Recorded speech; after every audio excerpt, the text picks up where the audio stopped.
Salut David Castello-Lopez. Bon, je suis désolé, dans l'altiesse que je voudrais déployer, d'entretenir dans notre interaction une sophistication digne de l'avantage de pratiquer le raffinement dans une quête perpétuelle d'une subtilité, d'agrément de vie, ô combien servant la finesse du perceptuel susceptible de synergiser un génie du hissage vers la compétence particulièrement efficace en société. Malheureusement, cette chemise est quelque peu mal repassée.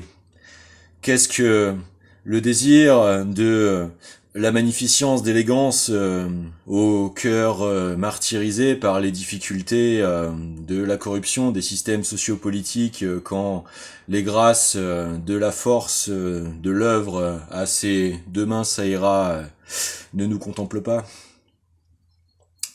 Bref, trêve de antagonisation quelque peu superficielle. Je pense que comme moi depuis le début, t'en conviendras.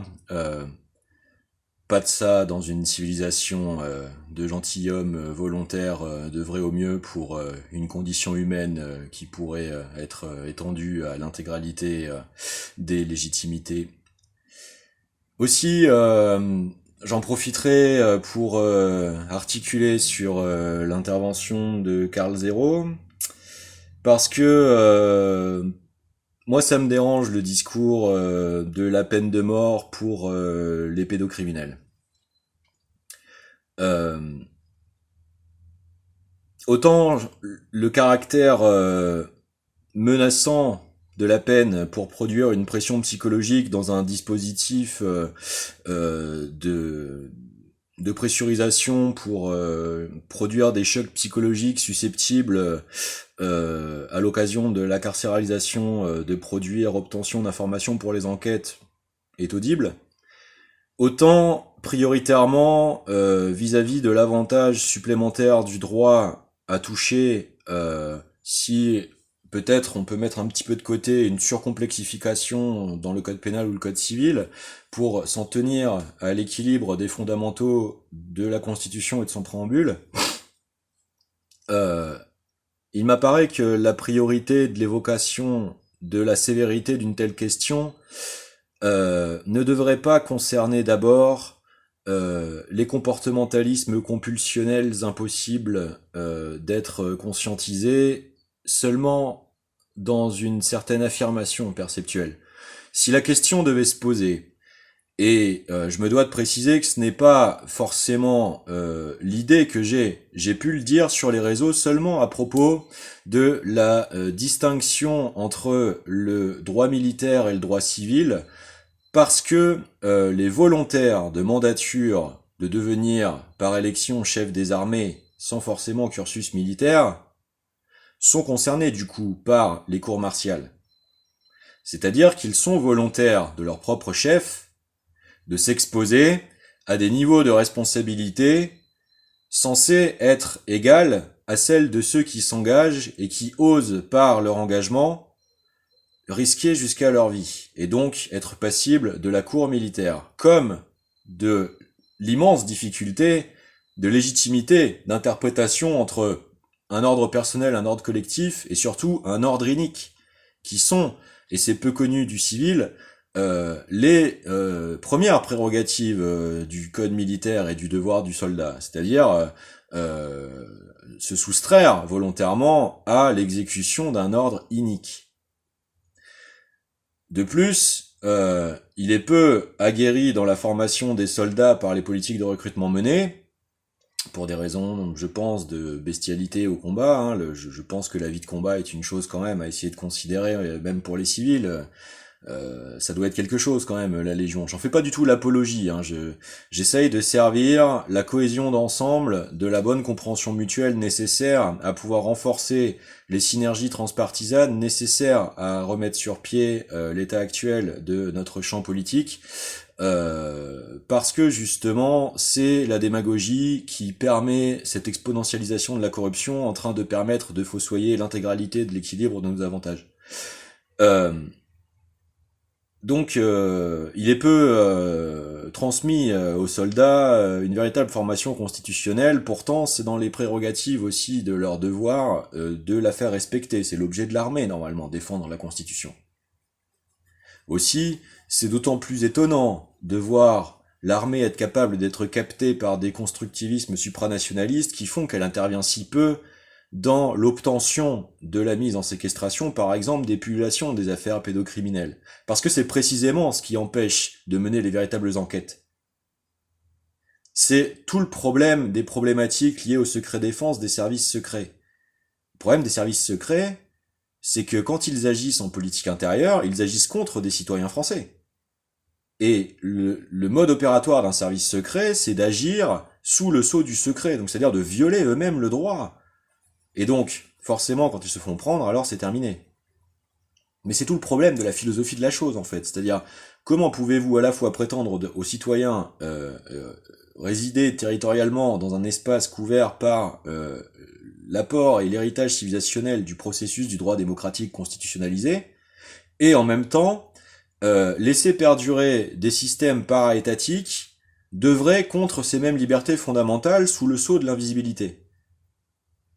Il est là le problème, elle est là la faille. Elle est là la faille exploitable par des rivalités de puissance de complexes militaro-industriels supranationalisés extérieurs. Comment pourrions-nous donc chercher à œuvrer à une bonne application de la sanctuarisation du génie collectif normalement sanctifié par l'expression proclamatoire de l'incompressibilité du droit constitutionnel, alors même que l'accaparation de pouvoirs décisionnaires exécutifs par certaines puissances corruptionnelles œuvre à structurer des réseaux capables de les enfreindre eux-mêmes au détriment de leurs contemporains. Ça ne peut donc prioritairement se statuer que dans l'établissement des intentionnalités de chercher à avoir perpétué et plébiscité de telles contradictions et de telles supervisions et commanditements. Donc, pour moi, la question de l'évocation provocatoire et stratégiquement discursivement, populairement, légitimement pressurisante afin de contribuer au rééquilibrage de la situation, ne devrait pas d'abord concerner les effets de mimétisme héréditaire reproductif comportementaux. Mais d'abord, les volontarismes d'enfreindre les propres règles du commun.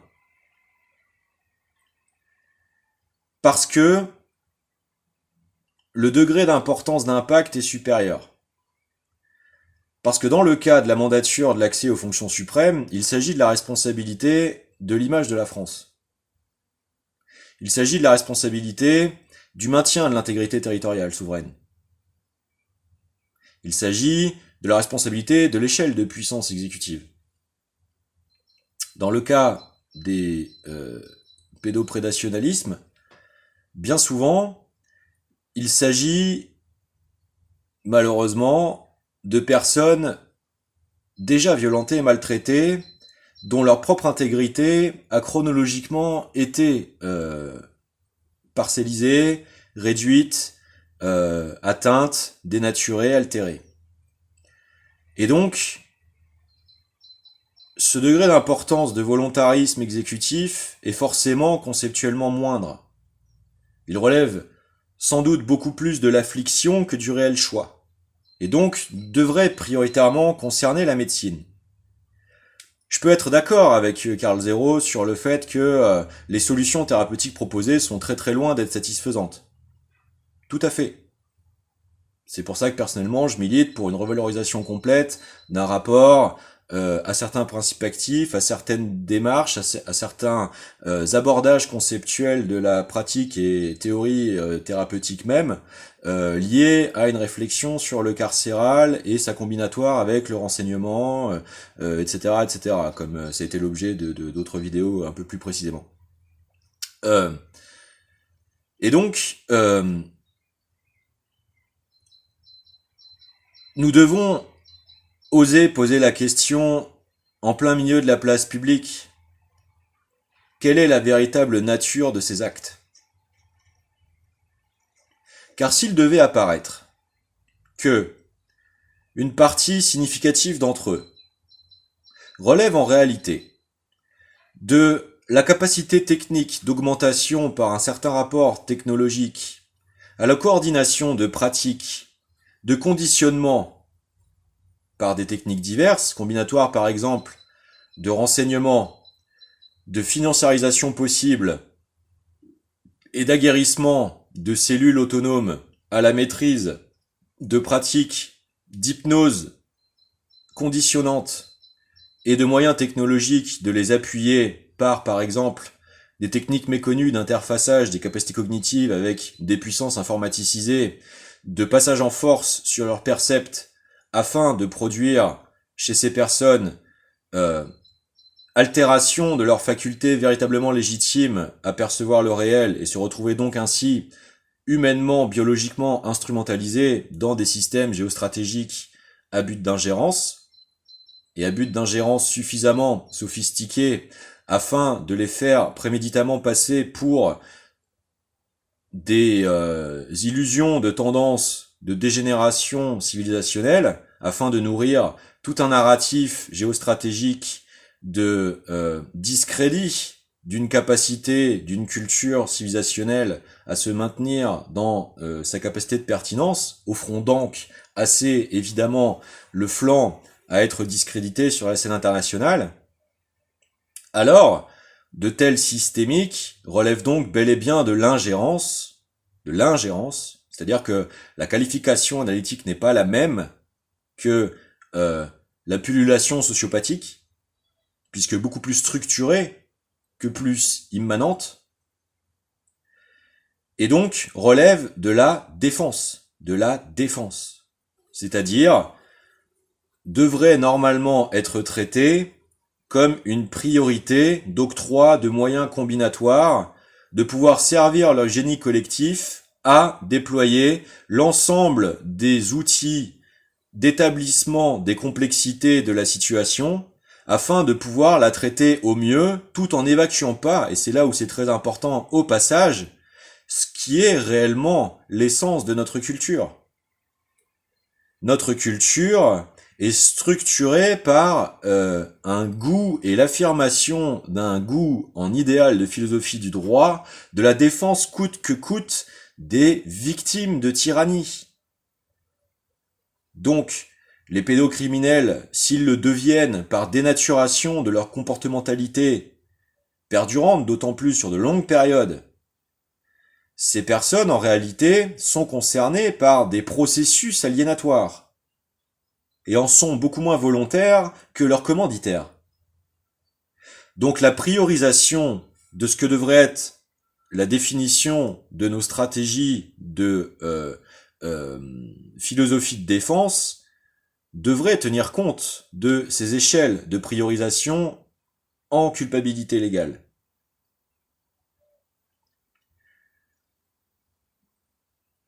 C'est la délicatesse de ma position.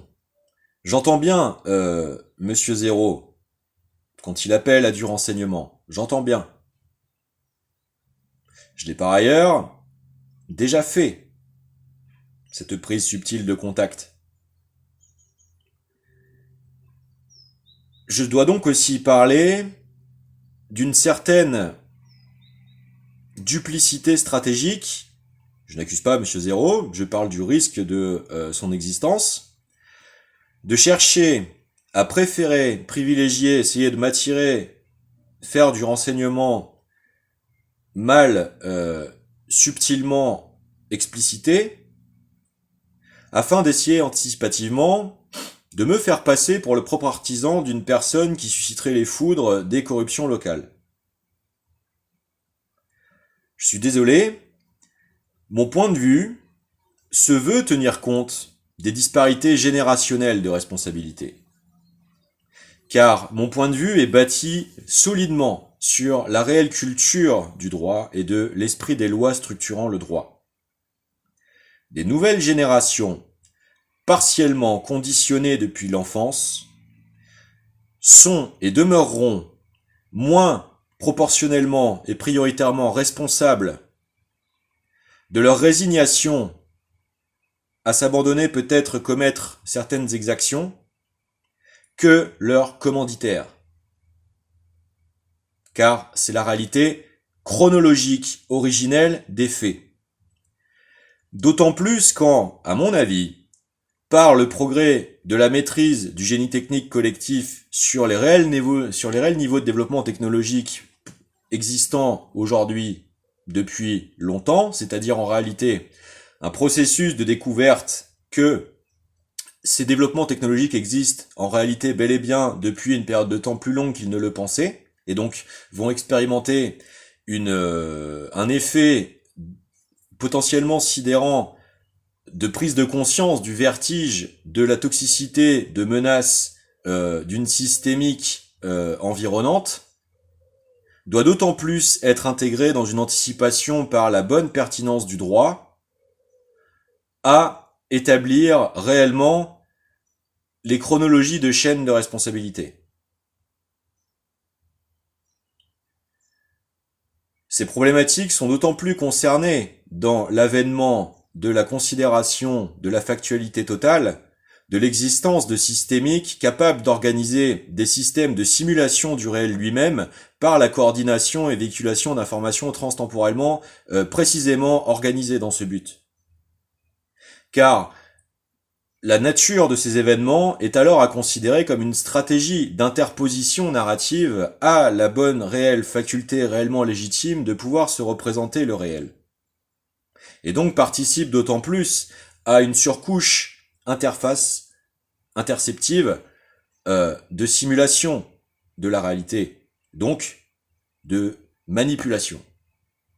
Et donc, manipulation reste un des organes de la tyrannie.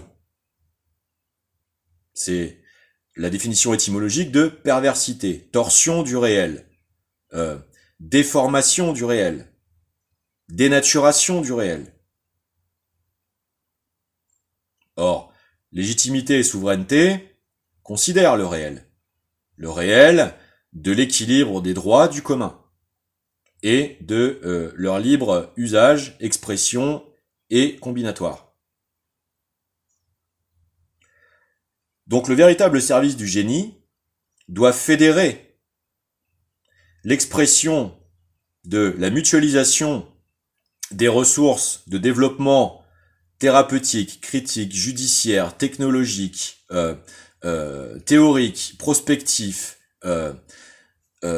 prolongateur des synergies de volonté manifeste réellement souveraine, de sublimation des stratégies qui auraient pu nous être adressées par ces degrés de sophistication. On ne transmute pas un mal d'après les limites perceptuelles de systèmes qui, par elles-mêmes, les ont engendrés. On sublime la situation par la capacité d'une naturalité collective à structurer le saut mutuel de capacité de conscience et développement, de supplanter l'état de la tentative de notre aliénation régressive commune.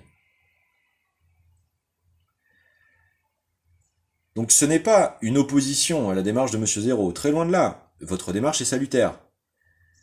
Mais attention aux persistances de ces vieux réflexes qui, je pense, contribuent à offrir une décrédibilisation de la véritable histoire de la France dans son amalgame permanent avec la dérive de l'occidentalisation. Nous ne sommes pas les États-Unis. Notre Constitution considère la proclamation d'une volonté de service transpolitique de la condition humaine, au-delà même la conception que nous nous faisons de notre unité et intégrité territoriale. L'histoire profonde de la France a défendu coûte que coûte le degré supplémentaire idéal de philosophie du droit, d'une appartenance à la nation civique, c'est-à-dire dans l'élan commun des volontarismes au-delà les natures, à considérer un vivre ensemble réciproquement incapacitant. C'est-à-dire au-delà de l'illusion immédiate du temps, dans l'affirmation du pouvoir de conscience sur la matière et la nature, c'est-à-dire dans les degrés les plus intimes de l'être, et donc in extenso de l'identité, de la force de faire ensemble. Cela s'oppose en essence, en intrinsèquabilité, à la stricte appartenance tribale clanique, qui peut elle-même par ethnicité être de simple comportementalisme.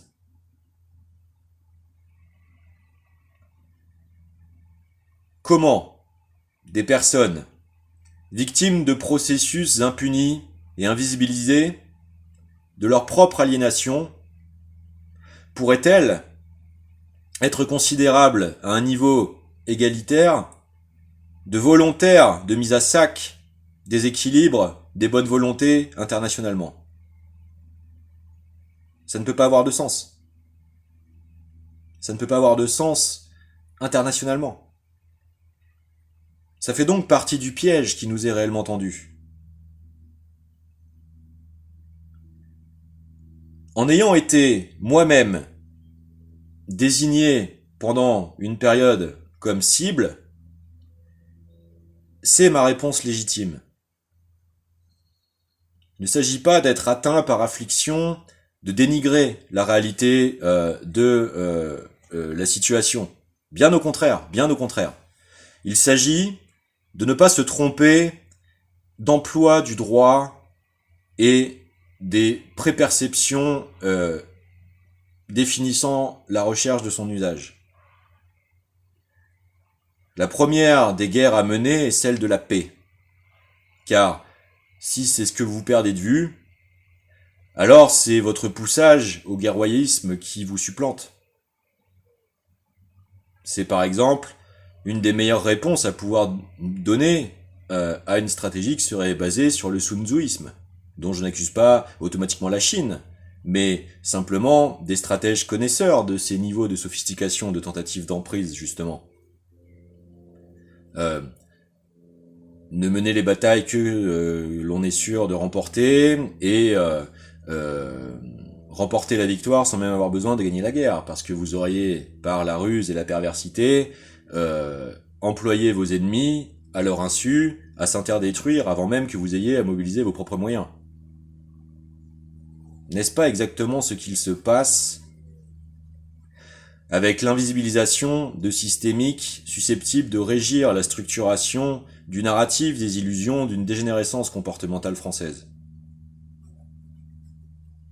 Aussi, il est donc parfaitement approprié dans la maximalisation périodique d'une telle volonté de déclenchement final, d'une telle préstructuration, d'une coordination de menaces destinées à être faites passer comme illusionnément interne et intérieure à la France, l'ensemble combinatoire des contre-mesures appropriées.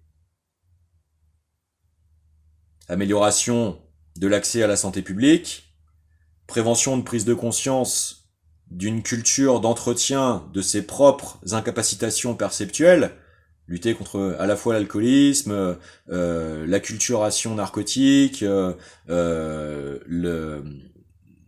rapport à la dépendance médicamenteuse beaucoup trop prononcé, et tout un ensemble de champs de critique sociale parfaitement utiles à mener.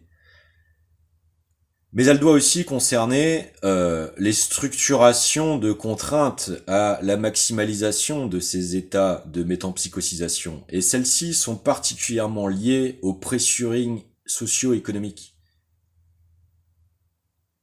Les paradis artificiels de dénaturation ne sont jamais autant galvanisés dans la recherche de leur accès que lorsque votre vie est systématiquement contrainte. J'en sais quelque chose. Or, la cybernétique a été extraordinairement plébiscitée dans le déploiement de son visage particulièrement inquisiteur et néfastement toxique à l'essor des capacités de structuration des réussites socio-économiques, par ceux-là même qui sont particulièrement mouillés dans à la fois le refus des options de détente internationale et les narcotrafiquants. Monsieur Sarkozy est mouillé par exemple, l'affaire Air Cocaïne. Monsieur Sarkozy est aussi également mouillé par le discours d'avoir essayé de plébisciter le cybermonitoring des enfants dès la maternelle. Monsieur Sarkozy est particulièrement mouillé dans le scandale de l'affaire Boulamésis et des systèmes Cosmos, ou la création de toutes pièces de la rente de Monsieur Philippe avec la création d'Atos, qui ne repose que sur l'exploitation des nuisances aux travailleurs sur le trajet professionnel d'aller travailler pour pouvoir payer des impôts et financer les recettes de l'État. Et qu'a-t-il fait? Brader 600 tonnes d'or de la France? Inféoder la Banque de France à la Réserve fédérale européenne qui offre en pâture le génie de développement collectif à des interceptionnalismes pro-américains par le système Target 2.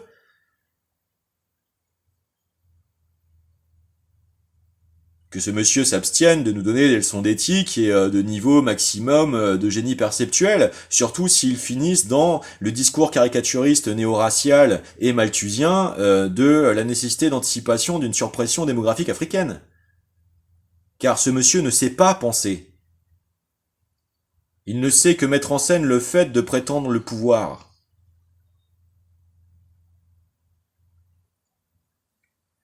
Donc, Monsieur Zéro, je vous en prie, faites attention à l'effet amplificateur d'apporter l'échelle de la reconnaissance déjà établie de votre parole à une bonne conscience des finalités rhétoriques publiques de ce qui est réellement l'effort pluricentenaire de la France, d'essayer de valoriser l'infinie capacité et compétence de la condition humaine. Je vous en conjure. Car c'est ainsi que l'on défait les subtilités de la mutualité au profit des népotismes, des hyperconcentrations de capacités d'esclavagisation. Bonne journée.